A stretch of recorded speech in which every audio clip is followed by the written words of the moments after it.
Hello दोस्तों, सभी को welcome to our channel concept point by Uma sir. आज मैं साहिल मिश्रा आपके लिए लेकर आया हूँ टाइम एंड टेंस। सबसे पहले आप डेफिनेशन को पढ़ सकते हैं। डेफिनेशन आपका क्या है? The form of verb which denotes time and state of an action or event is known as a tense. ये जो आपका डेफिनेशन है, देखिए यहाँ पे मैंने लिखा है ना। सबसे पहले आपका the form of verb. The form of verb का मतलब क्या होता है? हम पहले 5 तरीके का फॉर्म ऑफ वर्ब लेंगे। जैसे बी वन की बात करें, आप सुने होंगे। हम पहले बोलिए। बी टू में हो जाएगा इसका वेंट। बी3 की बात करें तो क्या हो जाएगा? गोन। बी4 की बात करें तो गोइंग। अगर बी5 की बात करते हैं तो हो जाएगा आपका गोज। देखिए, ये फॉर्म ऑफ वर्ब है, ठीक है। इन्हीं पे टोटल टेंस डिपेंड है। जब ये वर्ब्स आपका चेंज होगा ना, तो आपका टेंस भी चेंज होगा। ये मैं एग्जांपल्स के थ्रू आपको बेहतर तरीके से समझाऊंगा कि कैसे ये कार्य करते हैं। तो the form of verb which denotes, जो कि क्या बतलाता है? टाइम को बताता है। और the state of an action, कार्य करने की जो अवस्था है, और इवेंट को is known as a tense, उसी को हम कहते हैं टेंस। जैसे हमने आपका एक बात जैसे मैं कहना चाहूंगा यहाँ पे, जैसे मैंने लिया यहाँ पे, देखिए हमने लिया सी इज, एक second, is going to Patna tomorrow. Tomorrow, अब यहाँ पर आप देखें कि हमने कहा कि द फॉर्म ऑफ वर्ब, जब आपका वर्ब बदलता है तभी आपका क्या बदलता है? टेंस बदलता है। अब इस तरीके से आपको हमेशा याद रखना है ना कि जब भी आपका V1, ये V1 आपका हो गया, ठीक है, V1 हो गया, और V4 हो गया, और क्या हो गया? V5। ये हमेशा किस में होते हैं? प्रेजेंट में होते हैं। आपको ये ध्यान रखना है, ये हमेशा किस टेंस में होते हैं? प्रेजेंट टेंस में होता है। V1, V4 और V5 ये हमेशा आपका प्रेजेंट टेंस में होता है। अगर हम बात करें, अब जैसे देखिए हमने यहाँ पे देखा she is going to Patna tomorrow, ठीक है। तो हम एक बात और आपको बताना चाहते हैं कि देखिए आपका जो टाइम एंड टेंस है, ठीक है, इसका जो प्रकार है आपको उसको हम डिस्क्राइब करते हैं 3 भाग में: प्रेजेंट में, पास्ट में और फ्यूचर में। ये अगर आप ट्रेडिशनली देखा जाए, लेकिन अगर मॉडर्न में देखते हैं तो मॉडर्न में मात्र 2 तरीके से हम उसको डिस्क्राइब करते हैं। तो पहला नंबर पे यहाँ पे आप समझ गए होंगे कि डिफिनेशन क्या कहना चाह रहा है। The form of verb this denotes time and state of an action or event is known as a tense. जब ये जो आपका ना वर्ब के रूप, ये जब आपका बदलेगा तभी आपका टेंस बदलेगा, ठीक है। अब वो कैसे कार्य करता है वो मैं नेक्स्ट सेंटेंस में आपको समझाता हूँ, ठीक है। यहाँ तक आप समझ गए होंगे बेहतर तरीके से। जैसे मैं आगे लेता हूँ आपका, ठीक है। जैसे देखिए यहाँ पर आ जाइए। अब यहाँ पर हमने लिया सी सिंगिंग अ सॉन्ग। उसके बाद टाइम और स्टेट। स्टेट मतलब आपको पता होना चाहिए कि स्टेट होती है अवस्था, है ना, करने की अवस्था। जैसे मेरी अवस्था क्या है? मैं कंटिन्यू आपको पढ़ा रहा हूँ। आपकी अवस्था क्या है? आप कंटिन्यू पढ़ रहे हैं, कंटिन्यू वीडियो को देख रहे हैं। तो आपकी अवस्था जो है वो कंटिन्यू क्या है? देखने की, वीडियो देखने की। वही चीज स्टेट हो गया। टाइम तो आपको पता है कि आपकी टाइम क्या है। अगर मैं अभी ये पढ़ा रहा हूँ तो मेरी टाइम क्या है? प्रेजेंट टाइम है ना। इस तरीके से टाइम और स्टेट को हम क्या करते हैं? डिस्क्राइब करते हैं। अगर बात करें यहाँ पे सी इज सिंगिंग अ सॉन्ग, हमने कहा था ना आपका कि जब पूरा डिपेंड होता है वर्ड पे। जब आपका वर्ड चेंज होता है तो आपका टेंस भी चेंज होता है, ठीक है।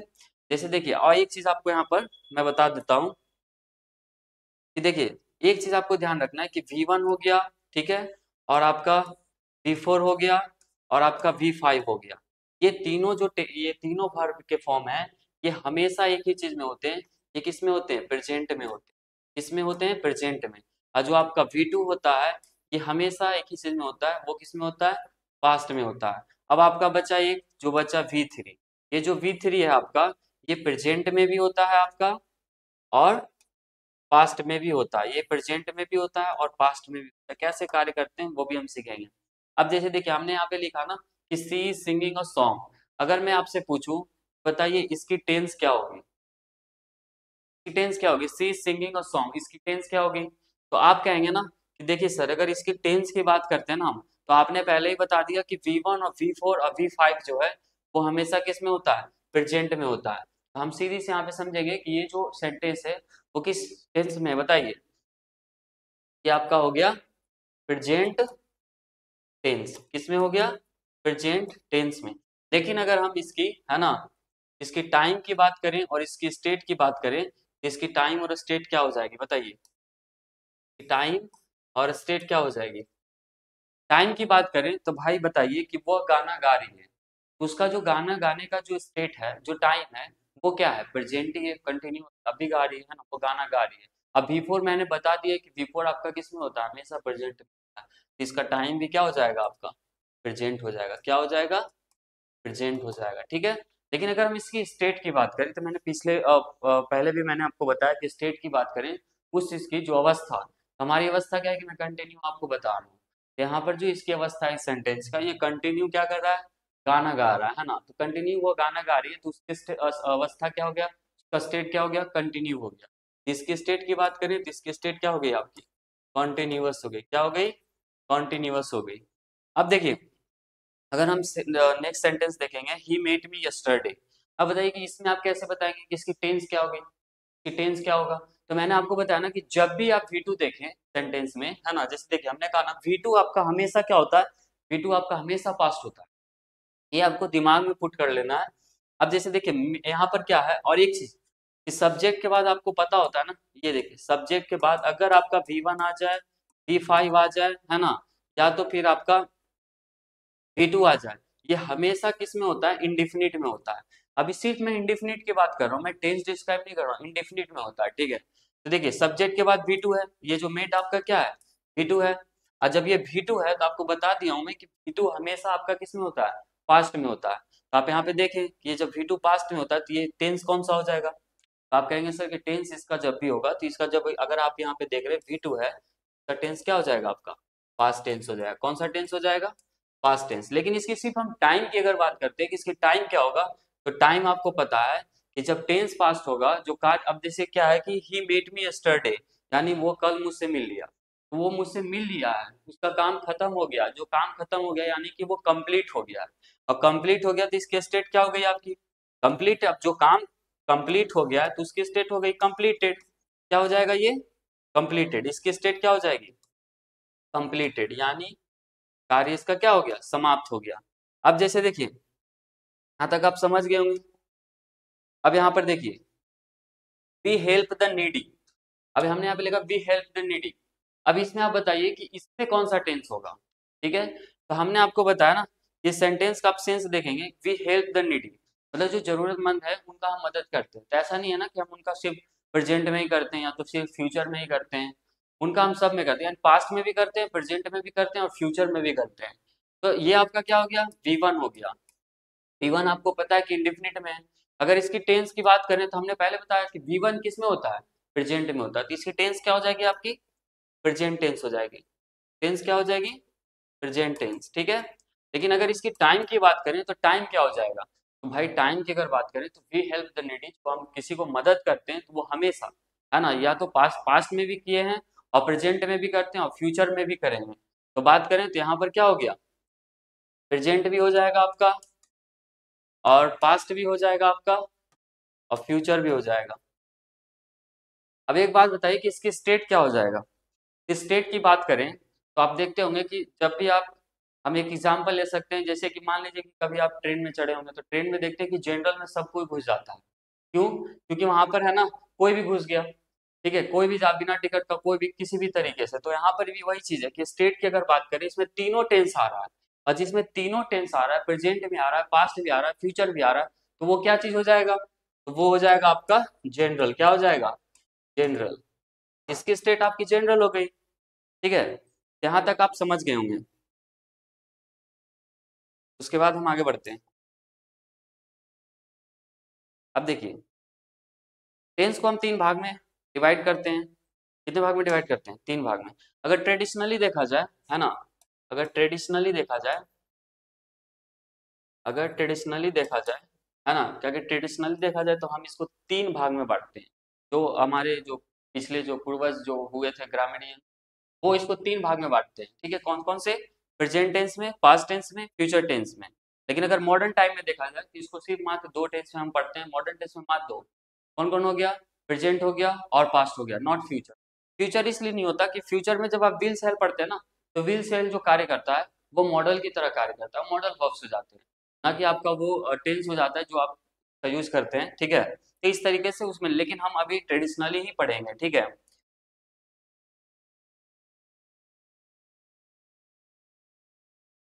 और एक चीज मैं यहाँ पे और बताना चाहूंगा आपको, ठीक है।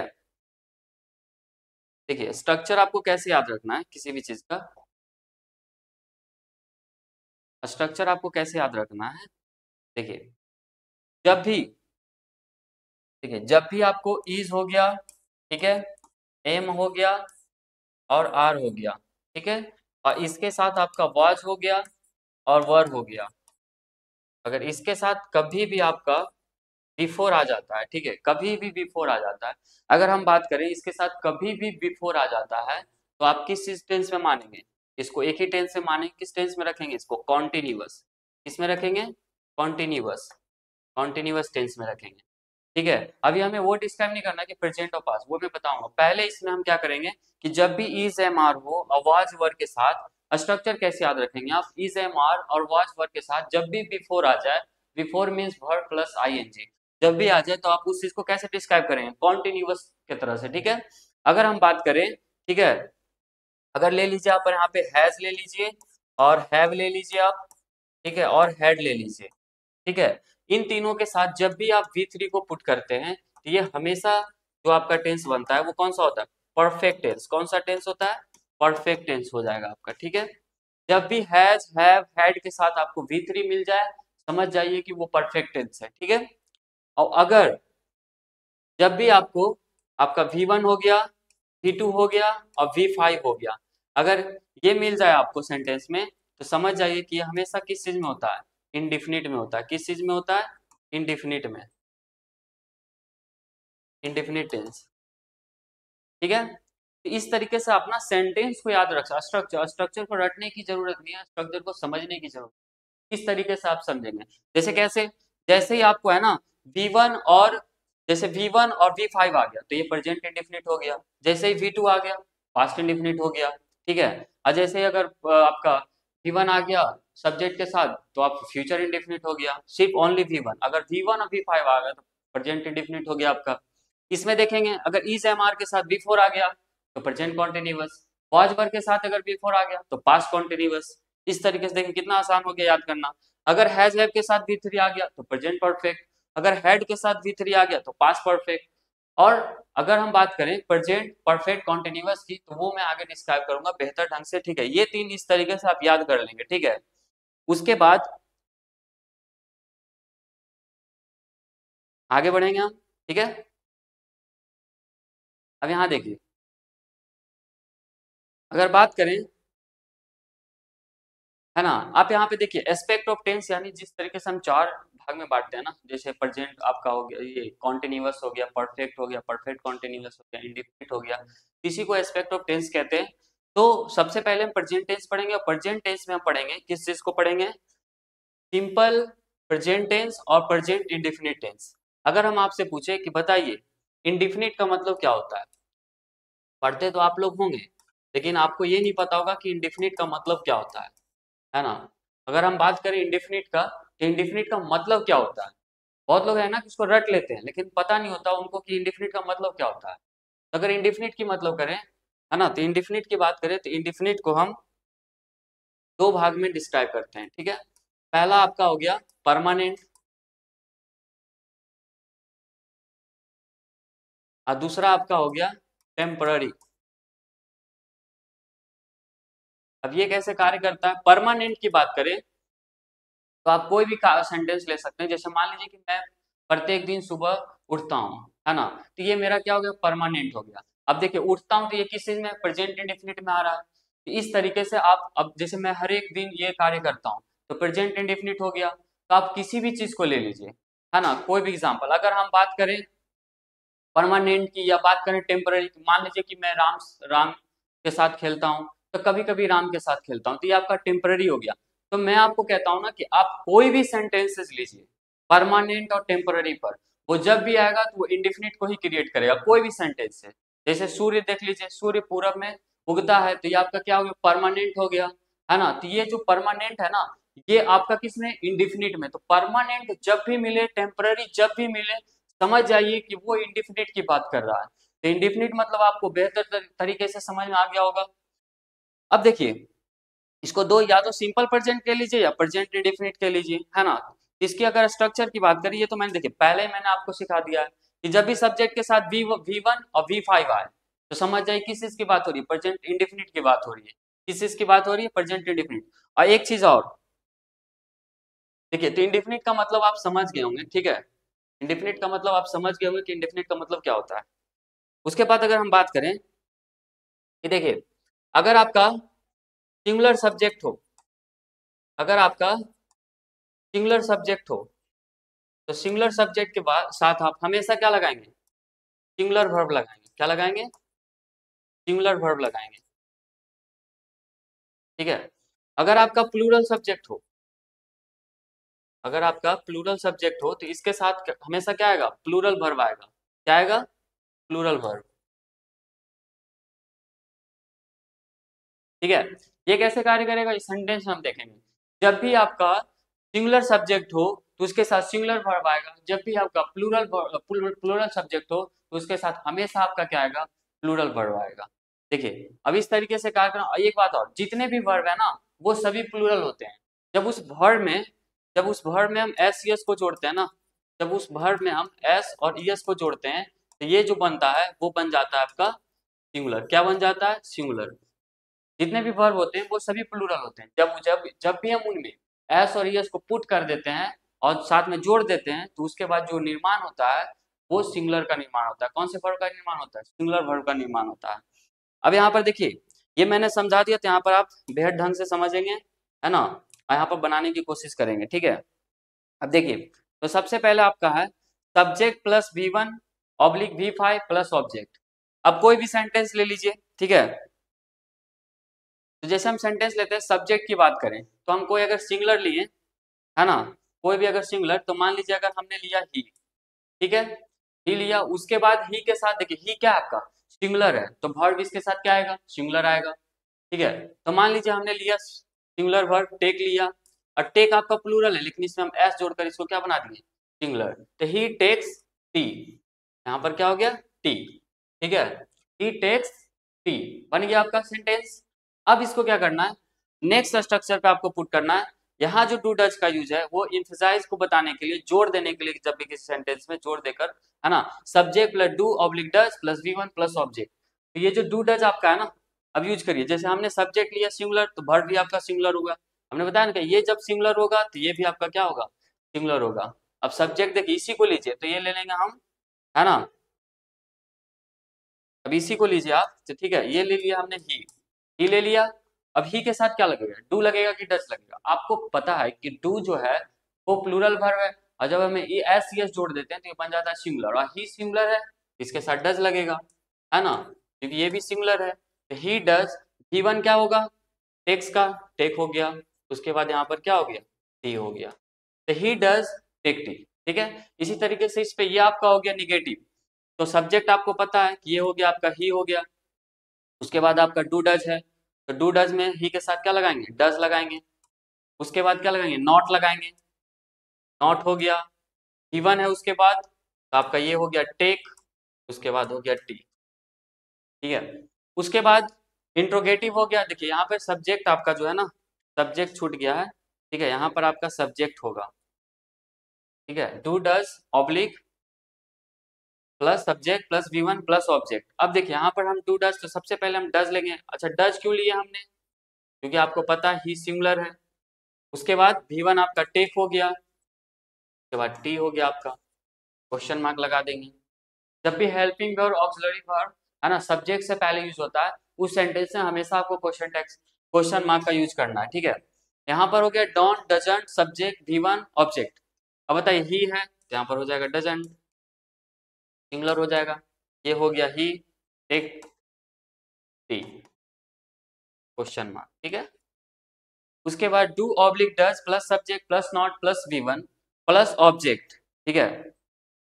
अब यहाँ पर क्या करना है, हमने ले लिया यहाँ पर डज, डज क्यों लिया, आपको पता है कि ही सिंगुलर है। उसके बाद नॉट लगाएंगे, इंट्रोगेटिव निगेटिव। उसके बाद आपका V1 हो गया, V1 आपका क्या है, टेक, के बाद टी, क्वेश्चन मार्क लगा देंगे। उसके बाद क्यू डब्ल्यू का मतलब होता है क्वेश्चन वर्ड। जब आप क्वेश्चन किसी से करते हैं ना, why are you going, where are you going, तो वो जो आप जो वेयर, वाई, वेन, ये जो प्रोनाउन है जो आपका, इसका जो यूज करते हैं आप, है ना, तो ये आपका क्वेश्चन की तरह हो, आप क्वेश्चन वर्ड उसी को कहते हैं हम, ठीक है। जैसे आप इस पे कोई भी क्वेश्चन वर्ड लीजिए, है ना, आप ले सकते हैं वेन, वेन भी लगा सकते हैं, है ना, तो आप यहाँ पे वेन या वाई कुछ भी लगा, why does he take tea, ठीक है, तो इस तरीके से आप लगा सकते हैं, यहाँ पर लग जाएगा आपका वाई, उसके बाद आपको पता है कि डज लगेगा क्योंकि सिंगुलर ही है, ठीक है। उसके बाद टेक लग जाएगा V1, ठीक है, क्योंकि ऑलरेडी यहाँ पर डिफाइव हो चुका है। उसके बाद आपका ऑब्जेक्ट हो जाएगा टी। उसके बाद यहाँ पर देखिए who what which plus V1 plus object, who what which जो है ना वो सब्जेक्ट की तरह कार्य करता है, ठीक है। हु अपने आप में एक ऐसा सब्जेक्ट की तरह, है ना, वो कार्य करता है। जैसे यहाँ पर हम लेंगे हु, इसलिए हम यहाँ पे हु टेक टी, ये आपका बन गया, ठीक है, क्वेश्चन मार्क लगा दिए। उसके बाद यहाँ पर देखिए हु व्हाट विच, है ना, तो उसके बाद जब जैसे ही हु के साथ आपका आ गया, यहाँ पर लगाएंगे हु डज नॉट,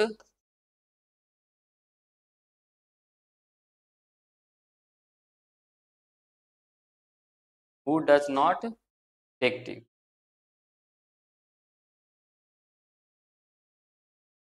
ठीक है ना, हु टेक्स टी यहाँ पे लगाइएगा, ठीक है, हु टेक्स टी।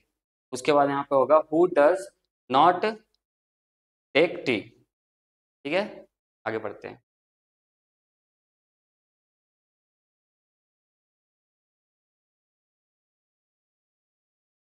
तो कॉन्टिन्यूअस ये इंडिफिनिट हम समझ गए, सिंपल प्रेजेंट। अब आते हैं हम कॉन्टिन्यूअस पे, प्रेजेंट कॉन्टिन्यूअस। प्रेजेंट कॉन्टिन्यूअस की बात करें तो कॉन्टिन्यूअस मतलब होता क्या है, आप पढ़ते आ रहे हैं जिनसे कॉन्टिन्यूअस वो कहते हैं लगातार, वो तो उसकी हिंदी हो गई, है ना। अगर उसका मतलब की बात करें कि अगर आप कॉन्टिन्यूअस सेंटेंस बनाते हैं तो कॉन्टिन्यूअस का मतलब होता क्या है। अगर हम कॉन्टिन्यूअस का बात करें तो कॉन्टिन्यूअस का मतलब होता है ना, इनकम्प्लीट। क्या होता है? इनकम्प्लीट। अब इनकम्प्लीट कैसे हो गया? कॉन्टिन्यूअस का मतलब होता है इनकम्प्लीट। कॉन्टिन्यूअस का मतलब हो गया इनकम्प्लीट।